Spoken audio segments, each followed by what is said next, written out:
सांगली शहरामध्ये गुंतवणुकीचा विचार करताय, कमर्शियल लोकेशन हवं आहे, स्वतःलाच व्यवसाय करायचा आहे किंवा नामांकित ब्रँड्ससाठी भाडे तत्वावर द्यायचं आहे, मग डोळे झाकून एकच पर्याय, श्री राजलक्ष्मी मॉल. सांगली जिल्ह्यातील नामांकित, अनुभवी व सुप्रसिद्ध श्री राजलक्ष्मी ग्रुप यांचे श्री राजलक्ष्मी मॉल एकाच छताखाली branded showrooms, restaurant, gym, food court, multiplex theatre, club house, game zone. नुसता मॉलच नाही तर लवकरच सांगलीमधील multi branded entertainment centre. Shri Rajlakshmi mall मध्ये आपली गुंतवणूक करा आणि मिळवा प्रचंड परतावा आणि प्रचंड फायदा. श्री राजलक्ष्मी ग्रुप आता पुण्यामध्ये देखील अनेक गुंतवणुकींचे पर्याय उपलब्ध.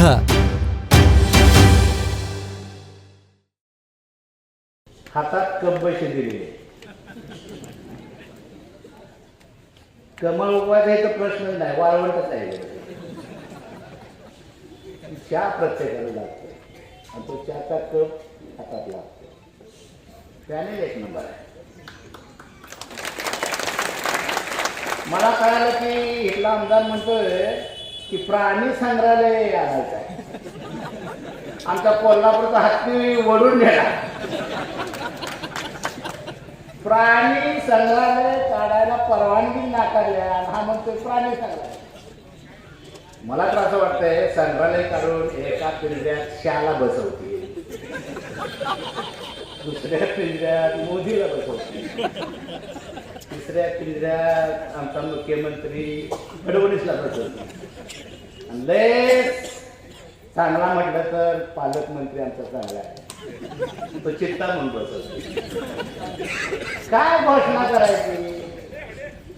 पाण्याचा प्रश्न आहे आणि प्राणी संग्रहालय, कल्पनेच्या पलीकडच्या घोषणा आहेत. मित्रांनो, 14 पासून नुसत्या घोषणा आहेत बीजेपी वाल्यांच्या. लक्षात करणं तर काहीच नाही, काहीच केलं. मत म्हणजे मताची व्याख्या सांगितली आहे, हे लक्षात घ्या. मत म्हणजे तुमचा स्वाभिमान आहे. मत म्हणजे स्वतःचा संसार सुखी करण्याचं ते साधन आहे. 14 पासून आपले सगळे संसार उद्ध्वस्त झालेत. स्वाभिमानाचा पत्ता राहिला नाही आपणाला. मी तर जग करा सांगतो, 14 पासून ह्या गावात शासकीय नोकरी कुणाला मिळाल्या का? सगळं हे खाजगी केले. एक तुमची मुलगी बोलली की काँग्रेसनं काय केले. काँग्रेसनं केलेलंच मोदी विकायला लागलाय. काँग्रेसनं काय केलं? जे जे काँग्रेस केलं ते मोदी खाजगीकरणाला विकायला लागलाय. माझ्या बांधवांनो, सावध राहा. केंद्राचं राजकारण, राज्याचा राजकारणाचा पाया म्हणजे नगरपंचायत आहे, झेडपी आहे, पंचायत समिती आहे, ग्रामपंचायत आहे. आणि इथं तुम्हाला बीजेपीला गाडावं लागेल. बीजेपीला गाडा. माणूस माणसात ठेवला नाही. अरे पूर्वी उरसाला सगळ्या जाती धर्माची माणसं जायची. मुस्लिमांच्या उरसाला जात होतो का नाही? आता शंका मनात यायला आल्या, कसं जाऊ आम्ही? हा देश सर्व जाती धर्मांचा देश आहे, गुन्ह्या गोविंदानं राहणारा देश आहे. आणि या सगळ्या गुन्ह्या गोविंदानं जाती धर्माच्या लोकांना बांधणारी ती ह्या देशाचं पुस्तक आहे, त्याचं नाव आहे घटना, राज्य घटना. ती बदलायची भाषा बीजेपी वाले बोलू लागले. कसं सण करायचं? आंबेडकरांचं नाव मिटवणार, घटना बदलणार, आरक्षण संपवणार, हे जे पिलावर बोलते ना. एखादं चुकीचं स्टेटमेंट झालं तर त्या बीजेपीच्या प्रमुखांना तोंड उघडायला पाहिजे की नाही? हे चुकीचं बोलतोय म्हणून ते मूक संमती देऊ लागलेले. मित्र, ह्या तुमचा आमदार असलं राजकारण 75 वर्षामध्ये आम्ही बघितलं नाही. एक मत सुद्धा राजकारणात महत्वाचं असतं. एक मत सुद्धा, एका मतात सुद्धा माणूस पडू शकतो, निवडून येऊ शकतो. हे भान काय बीजेपी वाल्यानं नाही. हे तुमचा आमदार मुस्लिमांना म्हणतोय हिरवा नाग. आता ह्या नागानं काय करायला पाहिजे? नाग म्हणणाऱ्यातला समाजातला माणूस त्यांच्या वतीनं राहिलाय, हे लय आश्चर्य झालंय. मुस्लिमांनी काय करायला पाहिजे? ते नाग. अरे या देशाचा नागरिक आहे ना मुस्लिम, त्याला नाग म्हणताय. ख्रिश्चनाच्या पातळीला मारणारा 11 लाख बक्षीस. ठीक आहे, लोकशाही आहे का? लोकशाहीला तिलांजली देण्याचं काम हे बीजेपी वाले करू लागलेले आहे. गुंडगिरीला पोचण्याचं काम बीजेपी वाले करू लागलेले आहे. 2 नंबरला पाठबळ देण्याचं काम हे बीजेपी वाले करू लागलेले आहे. अरे 11 महिन्यामध्ये ह्या सांगलीमध्ये 59 मर्डर झाले का नाही? 59 मर्डर झाले. प्रशासनावर त्यांचा दबाव नाही, पोलीस यंत्रणेवर त्यांचा दबाव नाही. गुंडगिरीला पोचणं, अर्वाच्य भाषा बोलणाऱ्याला पोचणं, हे काय राजकारण म्हणायचं का? म्हणून मित्रांनो, ही इलेक्शन अतिशय महत्वाचे आहे. पैशावर जाऊ नका. माझ्या आई बहिणींना सांगतोय, 1,500 साठी काय तिकडे बोलू नका. आता ते पण बंद होणार आहे इलेक्शन झाल्यावर. अख्खा पगार आणि देतो तर आमची बायको आम्हाला मानणार 1,500 पण पैसा कुणाचा वाटतात? ते आमचा पैसा वाटतात ना. तुमचे लाईट बिल, घरपट्टी, पाणीपट्टी, रस्त्याचा कर, गाडीचा कर हा तिजोरी जगवायला जातो आणि तिजोरी अशी वेगळ्या पद्धतीने उधळत चालले. कालचा सर्वे सांगतो, जागतिक बँक आहे वर्ल्ड बँक. वर्ल्ड बँकेमध्ये काँग्रेसच्या राज्यात भारत 9 नंबरला होता. 9 नंबरला. आणि 14 पासून भारत टॉपला गेलाय, 2 नंबरला गेलाय. एवढं कर्ज आपल्या प्रत्येकाच्या डोक्यावर बीजेपी वाल्याने केलेलं आहे. तरी सुद्धा कमळाचा नाद करू नका.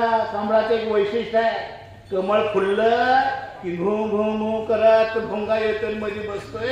एकदा बसला की कमळ पाकळ्या मिटून घेते, ते खतच होत. खासदार साहेब 14 पासून आमचं खत झालेलं आहे. झालं का नाही सांगा? रे 14च्या पूर्वी आम्ही नोकरीला लागत होतो, सरकारी म्हणून पगार घेत होतो, रिटायर झालं पेन्शन घेत होतो का नाही? म्हणून आम्ही बांगल्याने गाड्या उडवत होतो.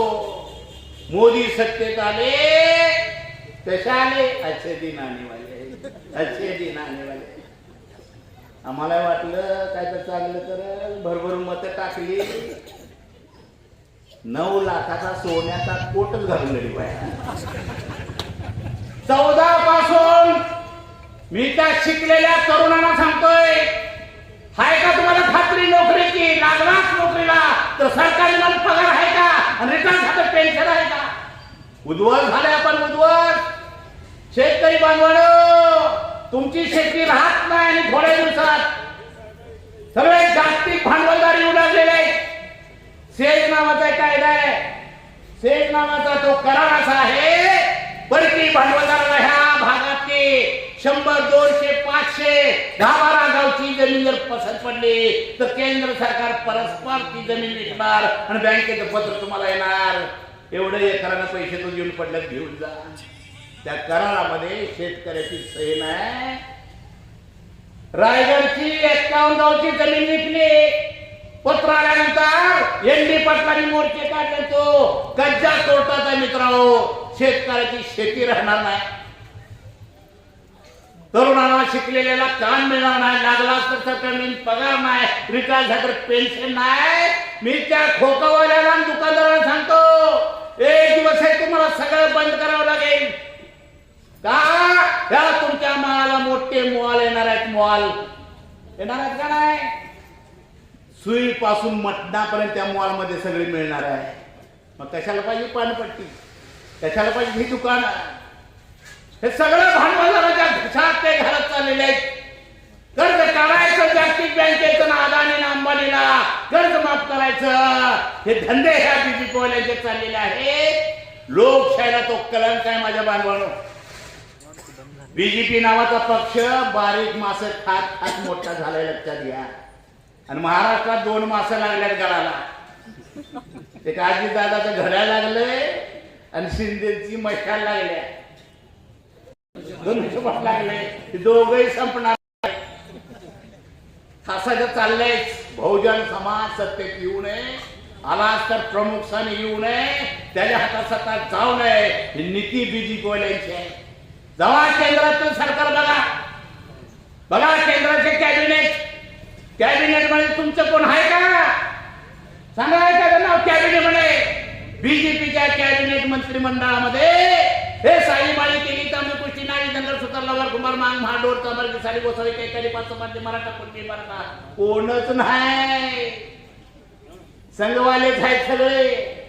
आहेत नाही जानकर साहेब अनुभव घेऊन तुम्ही बाहेर पडला का ढकला मला माहित नाही, पण अनुभव घेऊन बाहेर पडला. मी त्यांचं मनपूर्वक आभार मानतो. त्यांच्यासाठी काय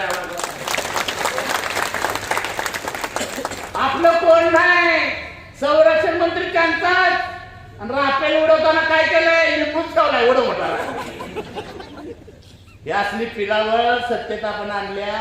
आणि म्हणून एक मत सुद्धा तुमचं महत्वाचं आहे. एक मत महत्वाचं आहे. ते मत साता कमळाच्या कमळाच्या पिलावळीला. आणि म्हणून माझ्या बाबांनी वेळ जास्त येत नाही कारण मोठमोठी माणसं बोलणार आहे. मी हा अजून विनंती करतो की ह्या भूलतापाना बळी पडू नका. माणूस माणसात राहिला नाही. जात जातीत राहणार झाल्या. एक संघटन दुसऱ्या संघटनेच्या विरोधात उभी केली. ओबीसीना मराठाच्या विरोधात उभं केलं. दलितांच्या विरोधात उभा केलं. माणूस माणसाचे तोंड बघणार नाही. अवस्था बीजेपीच्या काळात झालेली आहे. ही अवस्था बदलायची असेल तर एकच हत्यार आहे, ते म्हणजे मत.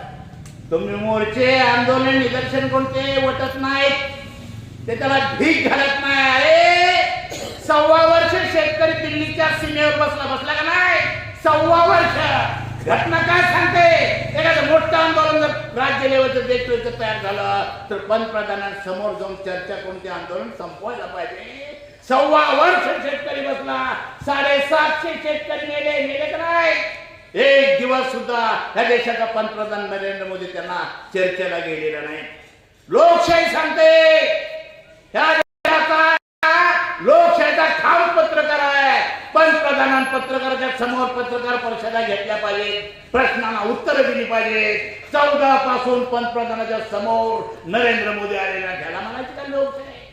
हे सगळं हुकुमशाही ते लिहून चाललेले आहे. जागतिक लेवलला आपली पद ढासळलेली आहे, हे लक्षात घ्या.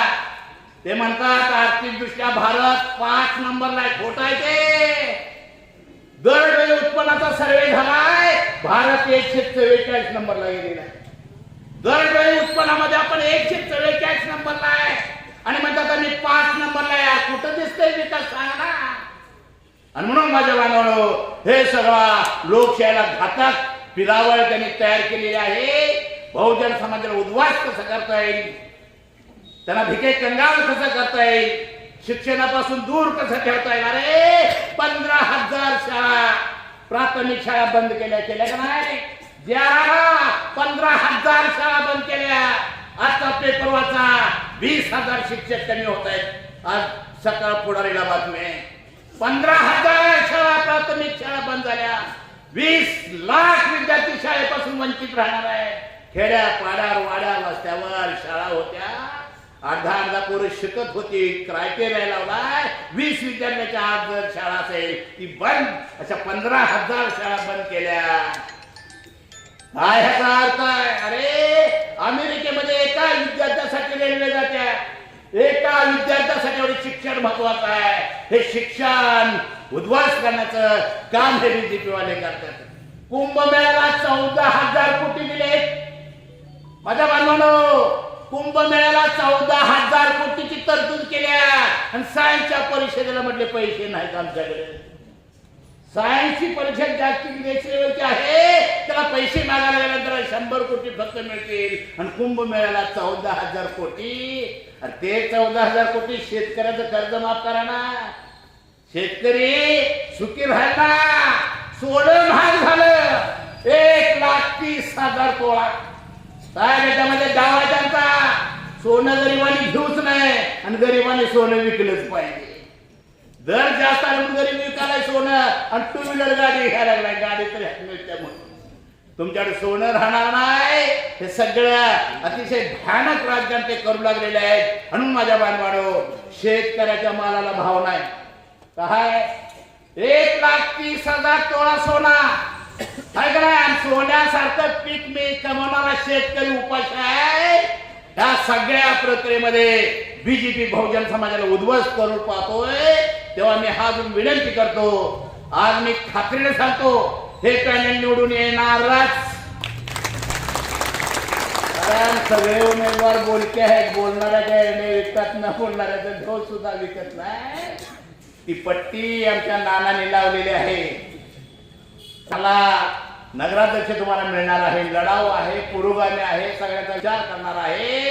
आणि मी का म्हटलं निवडून येणार, ह्या जिल्ह्याचा खासदार विशाल पाटील आज स्टेजवर असल्यामुळे हे सगळे उमेदवार निवडून येणार की मला खात्री आहे. त्यांच्याकडे जादू आहे. विशाल पाटील म्हणजे जादूची कांडीच आहे. त्यांच्या इलेक्शन मी त्यांच्या विरोधात होतो. माझी बायको मध्ये तू काय पण कर, पण मी विशाल पाटलांना बदला. घरात आम्हाला आमच्या घरात विरोध, तुम्ही कुणाचाही प्रचार करा, माझा विशाल पाटलाचाच आम्ही मतदान करणार अशी जादूची कांडी आज स्टेजवर आल्यामुळे जानकर साहेबांच्या मुशीतून तयार झालेली माणसं तिथे काय करू शकत नाहीत. आज जानकर साहेब इथं आल्यामुळे आज बहुजन समाज एक झाला या पॅनल निमित्तानं. भारत म्हणजे भूभाग नव्हे. भारत म्हणजे 3.5% ब्राह्मण, 12.5% मराठा, 52% ओबीसी, 13% SC, ST 7.5%, अल्पसंख्याक 10-12%. हे सगळं ह्या पॅनलनं साधलेलं आहे. सगळ्यांना घेतलंय. आता हा भारत तुम्हाला विजय करायचा आहे. कारण का पाया राजकारणाचा नगरपंचायताच्या पंचायतीमध्ये ह्या सगळ्या उमेदवारांना निवडून द्यावं आणि इलेक्शनच्या दुसऱ्या दिवशी हातात कप बशी यावी अशी अपेक्षा व्यक्त करून मला बेलबाजीने पुरे जय भीम जय बोली. धन्यवाद.